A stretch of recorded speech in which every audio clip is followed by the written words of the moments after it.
Хүүхдүүд бясалгал хийх юм бол ямар ач холбогдолтой байх талаар хэдүүлээ ярилцъя. За тэгэхээр хүүхдүүд маань бясалгал хийх юм бол хамгийн түрүүн амар тайван болно. Одоо стресстэй нийгэмд байгаа хүүхдүүдэд бүгдээрэнд нь амар амгалан байх хэрэгцээ шаардлага өндөр байна. Амар амгалан өөрийнхөө байх ёстой төлөвдөр байж эхэлнэ. Яг хүүхдээрээ байх тэр боломж дээр нь авчирна гэсэн. За тэгвэл хичээл сургууль дээр ямар амжилт гаргах вэ?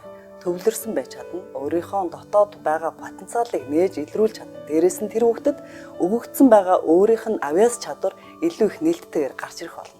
За тэгээд түүнийхээ тусламжтайгаар бусдтай маш сайхан харилцаа холбоо тогтоож чаддаг болно. Өөрийгөө илэрхийлэх ур чадвар нь нэмэгдэнэ.